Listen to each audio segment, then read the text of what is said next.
I'm just noticing your blinds in the background keep opening and closing. Is there like an automation going haywire for you, or? It's a little bit.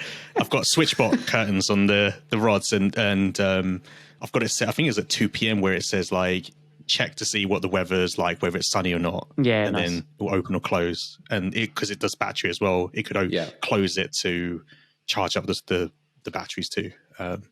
So it will close the blinds to charge the battery. Yeah, because if you think the SwitchBots are in the middle of the curtains, if it goes to the sides, it gets less light than if it was in the middle. Is that something that you coded in, or is that standard from SwitchBot? This is all through Home Assistant.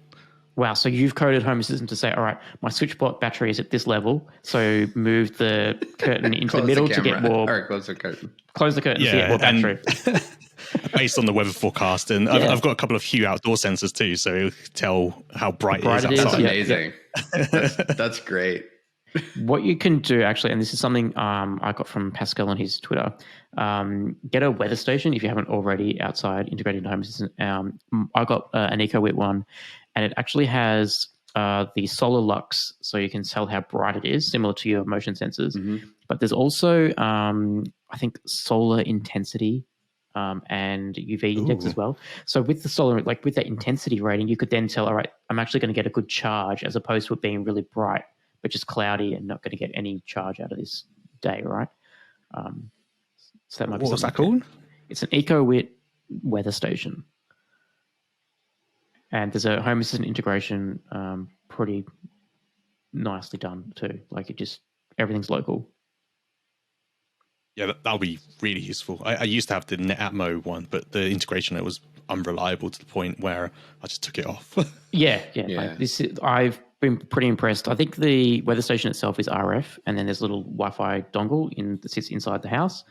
And then you can choose, all right, where do you want to push the data to? And Home Assistant just creates a custom URL that you tell the weather station to push data into, and then it just pushes that locally into your Home Assistant instance. And now I've got a dashboard in Home Assistant that has all the weather data from that weather station, like graphs and stats and stuff. And then I might push that off. You can also build your own depending on what sensors you want and stuff like that, right? I was looking at them. They don't look too difficult, and just power it with like an ESP32 or something like that, right? And they're pretty slick. The only problem is wherever it is, you got to get power out to whatever. Well, that's why I like these EcoWit ones. Like you just put 2 AA batteries in it, and it keeps them charged based on a little solar panel that's on the weather station. And the range on those things, like you could put them hundreds of meters away, I'm guessing, or 100 meters away. Yeah. And as long as it can, RF back to, because it's 433 megahertz frequency, back into your house, you're fine. So, there's more ideas that I can add to my stuff too. Hey, well, that's it, right? Like, that's right. That just came from, so now I've added, because we're going to be coming into summer now. One thing we want to be conscious of is like the UV rating, and so that weather station actually will tell you what the UV rating is live at your location. So I've just added a little gauge card into my Home Assistant dashboard. It will say, depending on the UV level, is it 1, 2, 3? There'll be a gauge to say, yep, you're right, you need to put sunscreen on essentially today, otherwise you're going to get burnt to a crisp.